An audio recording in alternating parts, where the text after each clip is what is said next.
Bonjour, donc je vais essayer de faire vite parce que c'est un sujet qui pourrait durer des heures. Donc l'objectif, c'est en fait d'expliquer déjà pourquoi j'ai souhaité parler des aspects sonores des témoignages. Ensuite, du moins ici, je parlerai essentiellement de quelques cas typiques expliqués, mais on aurait pu en citer beaucoup d'autres. De ce que peuvent apporter les sciences et en particulier les mathématiques sur le sujet. Ensuite, vous trouverez d'ici quelques temps un document écrit relatif à tout ça qui est beaucoup plus dense que ce que je vous présente ici. Donc je vous le présente rapidement. Et on a parlé des témoignages ce matin. Que faut-il noter durant le témoignage de façon à pouvoir éventuellement par la suite faire l'analyse des aspects sonores. Donc pourquoi parler des aspects sonores? Parce qu'on a 5 sens. Bon, en général, dans un témoignage relatif au pan, c'est essentiellement la vue qui est prise en compte. Mais le sonore apparaît souvent aussi, ne serait-ce que parce que dans de nombreux cas, ce qui paraît étrange aux témoins, c'est moins ce qu'ils voient que le fait qu'il n'ait rien entendu alors qu'il voyait quelque chose. Ou inversement, mais c'est plus rare, qu'il ait entendu quelque chose alors qu'il ne voyait rien. Et en fait, pourquoi est-ce que cette incohérence déclenche de l'étrangeté? Parce que le silence en lui-même est angoissant. Naturellement, on entend quelque chose avant de le voir apparaître. Si vous avez un ours derrière un arbre, vous allez entendre le bruit de l'ours avant de voir qu'il est là. Donc, depuis la nuit des temps, le bruit est la première alerte de l'arrivée d'un danger. Ensuite, on entend ce qu'on voit, généralement, dans la rue. Si on voit une voiture, on l'entend. Alors que, on l'a vu ce matin, il y avait des bruits de perceuse, on les entendait, on ne voyait pas la perceuse, mais c'est par habitude que l'on a reconnu une perceuse. Alors, pour mémoire, j'espère que pour beaucoup de personnes, ça ne sera pas surprenant, mais je le rappelle quand même pour les autres. Donc, le bruit, c'est un son, c'est une onde. Une onde, c'est quoi? C'est la propagation d'une vibration ou d'un mouvement. C'est-à-dire qu'une corde de guitare, par exemple, qui bouge, va pousser des atomes dans l'air, qui vont se déplacer un peu, pousser leurs copains et revenir à leur position après. Je ne sais pas où c'est ici. Donc l'habitude que l'on a, c'est déjà de montrer le mouvement des atomes par des courbes. Et quand on dessine la propagation des sons, de faire simplement un trait représentant le front de l'onde. J'ai voulu expliquer ça parce que je l'utilise par la suite. Petit coup de pied aux producteurs de science-fiction. Sine qua non, dans le vide, il n'y a pas de son. Donc les vaisseaux spatiaux dans les films, ils vont se cacher. Donc premier cas qui fait l'objet de témoignages assez courants, les avions lointains qui font de la lumière mais qu'on n'entend pas. Donc ici, une photo que j'ai... Quand ça veut, je ne te trouve plus, c'est là. Une photo que j'ai retrouvée sur le net, c'était la patrouille de France à Paris le 14 juillet 1995. J'ai eu la chance d'y être. C'était au pied de la Tour Eiffel. Alors là, évidemment, ça n'a surpris personne. On savait qu'elle devait passer. C'était malgré tout impressionnant de remarquer à quel point, bruit de la foule aidant, on n'entendait absolument rien jusqu'à ce qu'elle soit juste au-dessus de nous. Ici, un autre cas également de la patrouille de France, dans le Vaucluse en 2008, qui lui, par contre, a fait l'objet de plusieurs témoignages au GEPAN, des personnes qui ne comprenaient pas. Donc, comment l'expliquer? Déjà, quand un avion se déplace, il y a des fronts d'onde autour de lui. Effet Doppler aidant, le son est plus aigu à l'avant qu'à l'arrière. Un son aigu, c'est un amortissement élevé dans ses déplacements. C'est facile à localiser, mais beaucoup de gens n'entendent plus les sons aigus. C'est ce qu'on appelle l'hyperacousie, que je rappelle ici. Donc l'hyperacousie, c'est quoi? C'est que si on regarde les fréquences et l'audition, en fonction de l'âge, en particulier dans les fréquences élevées, donc les sons aigus, plus on vieillit, moins on entend les sons aigus. Si je reviens, un autre paramètre, c'est que le son se déplace à grosse maille à 300 mètres secondes, la lumière à 300 000 km secondes, l'avion qui était là, qui a émis un son, le temps que le son nous arrive, l'avion, il est loin là-bas, et généralement, ça suffit. Bon, c'est sûr que, si en plus il vient de face, c'est encore pire. On le verra dans un petit dessin par la suite. Alors, un autre cas de moins en moins courant à l'heure actuelle, mais connu malgré tout, pour les avions supersoniques, ce qui n'est pas le cas de la patrouille de France, mais qui est quand même de beaucoup d'avions de chasse. En fait, à la vitesse du son, l'avion avance aussi vite que l'onde, ce qui fait qu'il est en permanence sur le front d'onde, et au fur et à mesure qu'il en émet, elles sont toutes au même endroit, d'où des vibrations astronomiques pour le pauvre avion qui a du mal à encaisser s'il n'accélère pas une bonne fois. Et s'il accélère, il va passer le mur du son, d'où le bang, parce que la pression ici est énorme. Mais par contre, derrière, ça fait un cône. Il n'y a aucun son ici, et si on n'est pas dans le cône, on n'entend rien. Et donc, je le disais, un avion qui arrive de face, en particulier s'il est en supersonique, le son, il faudra attendre que ce soit ce front d'onde-là qui arrive au sol pour l'entendre. En plus, c'est des ondes aiguës, des sons aigus, donc c'est très fortement atténué, alors que la lumière est immédiate, et un avion qui arrive de face, on n'entend rien. Deuxième cas, qui est inspiré d'un cas réel sur lequel nous avons enquêté il y a quelque temps. Une voiture qui se déplaçait une nuit d'hiver froide, avec du vent du nord particulièrement froid aussi, c'était dans le sud de la France avec du Mistral, vers un aéroport militaire qui se situait environ à 8 km. Le témoin, en roulant, a aperçu des lumières qui lui ont paru immobiles. Il se déplaçait vers elles et il a eu la sensation de passer juste dessous. Bien qu'il prenne cette route tous les jours et qu'il soit donc habitué à voir des avions, il n'a pas pris en compte cette hypothèse-là parce qu'il n'a rien entendu. Et du coup, la lumière lui a paru étrange. Pourtant, on a su par la suite qu'un avion gros porteur avait décollé juste à ce moment-là. Donc, a priori, ça pouvait être lui. Encore fallait-il comprendre pourquoi la personne n'avait rien entendu. Donc, on a pris en compte ce bruit ambiant dans la voiture. Alors, ce sont évidemment des estimations. Mais donc, la personne avait évidemment le moteur qui tournait, a émis le chauffage parce qu'il faisait particulièrement froid avec la ventilation, et en plus écoutait la radio. Alors, en fait, les bruits ambiants habituels sont relativement connus. On parle généralement en décibels. Alors, le plus élevé qu'on puisse imaginer, c'est la fusée Ariane au décollage. Bon, je ne suis pas allée vérifier parce que à ce niveau-là, l'oreille est détruite. 180 décibels, je le crois volontiers. Si on descend, des sons qu'on imagine être des valeurs très élevées, mais qui en fait sont relativement habituelles. Une tronçonneuse, c'est déjà 85 décibels. L'intérieur d'une voiture sur une nationale, c'est 60 décibels.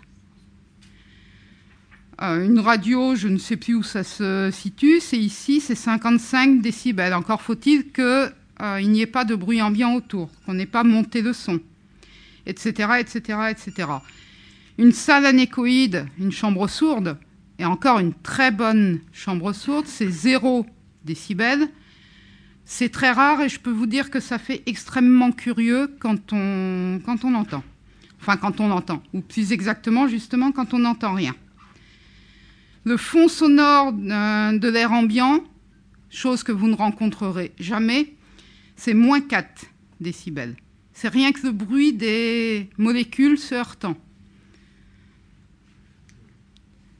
Quand on additionne, si j'ose dire, deux bruits, c'est une échelle, c'est une somme en décibels, en logarithme. Donc ça n'est pas linéaire, si on a deux sons dont l'un des deux est beaucoup plus faible que l'autre, ben c'est le plus fort des deux qui gagne, que ce soit ici ou là. Je ne sais pas si tout le monde comprend bien cette échelle. Donc j'ai imaginé un bruit ambiant initial de 80 décibels auquel je viens rajouter, si j'ose dire, un bruit qui va faire de 40 décibels à 120. Si le bruit que j'ajoute est faible devant mes 80 décibels, je ne garde que les 80. Si par contre le bruit que j'ajoute est élevé, je ne garde que le bruit que j'ajoute, d'où la droite. Entre les deux, une variation progressive. Ce qui est intéressant à noter, c'est que si j'ai un bruit ambiant à 80 et que je rajoute 80, j'augmente de 3. C'est toujours vrai. Si je somme deux bruits de même niveau, j'ai un bruit total de ce niveau-là, plus 3 dB. Je reviens ici. Donc j'ai estimé le 60 dB du moteur, plus le chauffage, qui doit bien représenter 10 dB de plus, on était à 70. La radio, la personne avait besoin de l'entendre. Pour pouvoir l'entendre, il fallait que ce soit quelques décibels au-dessus au total, sinon elle ne l'aurait pas distingué. Au total, j'estime 75 décibels. Je pense que je suis en dessous de la vérité. La voiture avait les vitres fermées. Pour vous donner une idée, dans le restaurant, tout à l'heure, je pense qu'on était déjà autour des 80 décibels. Minimum. La voiture roulait vitres fermées. Tout le monde le sait, quand on ferme les vitres de la voiture, on entend moins l'extérieur. C'est ce qu'on appelle un effet de caisson. En fait, ce n'est pas l'épaisseur de la vitre qui change tout. C'est le fait qu'on crée une petite poche d'air sous pression régulée. L'atténuation, suivant les voitures, va aller de 15 à presque 40 décibels. Là, je prends le minimum, je prends 15. On fait le total. 75 plus 15, on est à 90. Tant que le bruit extérieur ne dépasse pas les 93 décibels, on va dire, il est indétectable. L'avion lui-même, on le retrouve dans l'échelle, enfin dans le tableau que j'ai montré par ailleurs, c'est à peu près 120 décibels à 20 mètres, bon, évidemment très variable d'un avion à l'autre. L'effet de la distance, et encore je ne prends pas en compte l'atténuation ou l'amortissement dû à l'air, c'est moins 6 décibels lorsque la distance double. Bon, ça c'est variable d'un cas à l'autre. En général, on dit entre moins 1 et moins 10. Le standard mathématique, c'est moins 6. Je suis restée sur le moins 6. Si je le trace, en fonction de la distance, le bruit perçu, on voit que ça décroît très vite au départ, beaucoup moins vite par la suite, c'est logique. On descend très vite en dessous des 80. À 150 mètres, je suis déjà en dessous des 90 dB. À plus de 150 mètres, c'est pas la peine, l'avion ne l'entend plus. Or, un avion qui aurait décollé à 8 km, même un gros porteur qui ne monte pas très vite, il est déjà à 250 mètres d'altitude. Donc, dans ce cas, alors qui finalement a été classé B pour d'autres raisons, mais on peut très bien imaginer que la personne ait bien vu un avion, mais qu'elle n'ait pas reconnu et qu'elle n'ait rien entendu malgré son habitude de l'aéroport proche. Un autre cas pour lequel je n'ai pas d'exemple, mais je suis sûre qu'on en trouverait, une zone d'ombre ici, un talus, c'est exactement comme si on parlait de lumière. Inversement ici, une falaise, c'est exactement comme si on avait un miroir. Un hélicoptère qui arrive ici, la personne va peut-être commencer à voir l'hélicoptère venant par là, mais en fait le son lui donnera l'impression de venir d'ici.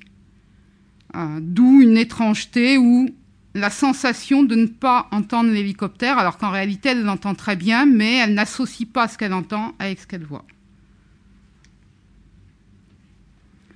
J'en viens, j'essaye de faire vite, à l'apport des mathématiques. Donc ça, c'est plus mon domaine, le reste, c'est plus de la culture. Les calculs inverses, la localisation d'une source, c'est ce qu'on fait en échographie, hein, c'est ce qu'on fait dans les radars, c'est ce qu'on fait en radioastronomie.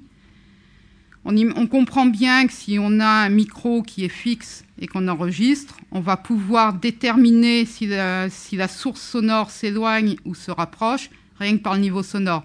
Si je recule, vous m'entendez moins que si je me rapproche du micro. Bon, si l'enregistrement est bon, déjà on aura une idée de la distance entre le micro et la source sonore. Si je prends 20, 30, 50 micros, des calculs poussés, complexes mais parfaitement faisables, vont permettre de retrouver la trajectoire de la source sonore. Dans certains cas, ça peut être intéressant. Je n'ai pas d'exemple comme ça, mais j'en ai discuté avec des spécialistes de ce qu'on appelle la tomographie acoustique. Et pour eux, ça ne paraît absolument pas aberrant. J'aurais eu des exemples à leur fournir sur la base d'enregistrements faits dans un meeting aérien. Ils me disaient, je te recalcule parfaitement les trajectoires des avions. Inversement, on parlait de simulation ce matin. Faire une reconstitution avec de l'acoustique. Bon, je me vois mal me promener en hélicoptère avec un haut-parleur hyper puissant. Par contre, à l'heure actuelle, avec les techniques de réalité virtuelle, on peut tout à fait prendre en compte les aspects sonores, faire ce qu'on appelle du son spatialisé, qui à l'aide d'un casque, c'est un peu le 3D qu'on a au cinéma, mais en 10 fois mieux. On peut reconstituer tout à fait un événement tout en prenant en compte l'environnement, y compris un paysage, des collines, un sol plus ou moins absorbant, des collines boisées qui auraient aussi absorbé le son, ou inversement des falaises qui l'auraient envoyé. C'est tout à fait dans les possibilités à l'heure actuelle.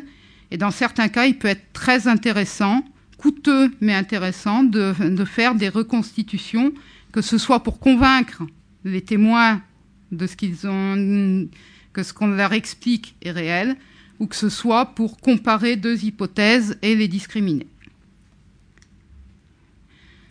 Donc le document écrit qui va avec tout ça, en fait, et vous comprendrez que je ne pouvais pas, je n'avais pas le temps de tout vous présenter. Donc j'explique plus dans le détail les deux cas dont je vous ai parlé là. Il y en aurait beaucoup d'autres à rajouter. C'est un de mes espoirs que par la suite, autant on a, entre guillemets, des témoignages, des catalogues de méprises visuelles habituelles, on puisse aussi faire un catalogue de cas classiques étranges d'un point de vue acoustique. Donc, j'en présente quelques-uns dans le document écrit. Et puis, parce que il n'y a pas besoin des maths, en fait, pour expliquer tout ça. C'est ce que j'ai essayé de vous montrer au départ dans le cas des avions, dans le cas de cette voiture se déplaçant vers un aéroport. Il suffit d'avoir à peu près compris les phénomènes de propagation. Donc j'ai essayé de rappeler quelques grandes règles d'acoustique. Donc déjà, ce qu'est une onde d'acoustique, avec les définitions qui vont avec, il faut quand même en connaître un petit peu. Comment le son se propage, avec quelques cas particuliers. L'effet Doppler, dont on a tous entendu parler, qu'on ne comprend pas forcément. Ce qui va avec, les interférences. Pourquoi ça va avec? Parce que souvent, quand on a l'effet Doppler, on a des problématiques d'interférence avec. Ça, c'est du réel plus que du mathématique. Les zones d'ombre et inversement les guides d'onde, par exemple une rivière qui va faire qu'on entend à 5 km une fête musicale dans un camping. Ça, c'est un cas vécu. Et puis le son, on l'entend. L'entendant, on l'interprète. Alors ça rejoint ce qu'on disait ce matin au niveau des témoignages. C'est une des choses les plus difficiles à narrer un son. Raconter ce qu'on a entendu, c'est pas facile. Je sais dire j'ai vu une lumière rose. Je dis quoi quand j'ai entendu quelque chose? Je sais pas dire. Et en plus, viennent en compte les aspects de perception. Donc, comment on entend? C'est l'oreille. L'acuité auditive, qui est donc très variable d'une personne à l'autre. Il y a l'hyperacousie, donc le fait qu'on entende moins les aigus en vieillissant, mais il n'y a pas que ça. Les niveaux sonores particuliers, c'est ce que je vous ai rapidement montré là. Donc les cas particuliers, l'effet de l'âge, les effets de masque. Alors ça, c'est quoi? C'est le fait que quand on entend deux sons, souvent, on ne va en enregistrer qu'un, pour des raisons diverses et variées. Les illusions sonores. Ça, c'est encore autre chose. Vous connaissez, je suppose, le dessin de Escher avec un escalier qui descend indéfiniment. On peut faire la même chose avec un son. Bon, ça, c'est du provoqué. Il y a aussi des effets beaucoup plus naturels. Quand je vois quelque chose et que je sais le son que ça doit faire, eh ben, j'ai tendance à entendre un mélange entre ce qui se passe réellement et ce que je m'attends à ce qui se passe. Et dans certains cas, c'est non négligeable. Et puis après, il y a aussi des aspects de souvenirs qui font que ça influence en plus les témoignages. Je pensais ce matin, on en a parlé entre nous, à l'explosion de l'usine AZF à Toulouse, où certaines personnes ont témoigné avoir entendu un boom d'abord, un sifflement après, alors que d'autres disaient inversement avoir entendu un sifflement d'abord et le boom après. Mine de rien, dans l'analyse derrière, c'est pas du tout la même chose. Et puis, comment on localise un son? C'est pas facile. C'est beaucoup moins facile qu'avec les yeux. Les yeux, on est en stéréo, mais on a deux plans. Les oreilles, c'est deux points. C'est pas pareil. Et donc, je réexpliquais comment les mathématiques peuvent être utilisées. Donc, ça tombe bien. Donc, je finis par l'analyse d'un témoignage, ou plus exactement, avant de pouvoir analyser, tel que je l'ai fait sur les deux premiers cas, pendant l'enquête, à quoi faut-il être attentif pour pouvoir par la suite prendre en compte les aspects sonores, déjà au niveau du témoin. L'âge, parce qu'on l'a vu, ça a un impact sur l'audition. Les particularités auditives connues, vous en avez peut-être entendu parler, il y a des gens qui ont une oreille parfaite, ça veut dire que même sans diapason, ils sauront vous dire quelles notes ils ont entendues. C'est très rare, mais ça arrive. Pour eux, il est beaucoup plus facile de raconter. Et surtout, la façon dont ce qu'ils disent avoir entendu est beaucoup plus fiable.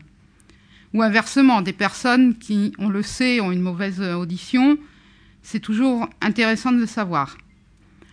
Qui dit pratique d'une activité musicale, dit justement capacité à mieux raconter un son.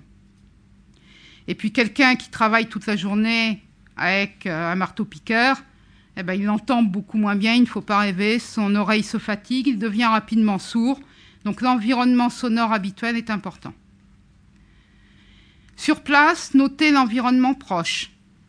La présence de parois et autres talus qui peuvent soit avoir fait écho, soit avoir fait ombre. Les bruits ambiants ou les sources sonores diverses qui pouvaient être présentes pendant le phénomène et qui vont avoir impacté la façon dont le témoin va avoir perçu le son. Et puis ce que la personne raconte de ce son perçu, sachant que je le disais, c'est une des choses les plus difficiles qui soit. Autant je sais dire c'était rose, autant je ne sais pas dire c'était telle note. Par contre, on peut faire du comparable. Je peux dire ça me rappelle un son de tel instrument de musique si je le connais. Je peux dire c'était grave ou c'était aigu. Je peux dire ça m'a paru durer longtemps. Bon, un peu comme on le fait pour le visuel. Les conditions météo qui impactent la façon dont le son se propage, la température, l'hygrométrie, le vent, puisque le vent modifie la façon dont le son va se déplacer. Puis, quand on a cette chance-là, s'il existe des enregistrements sonores, évidemment, et plus ils seront nombreux, plus cela permettra de faire une analyse poussée derrière. Voilà,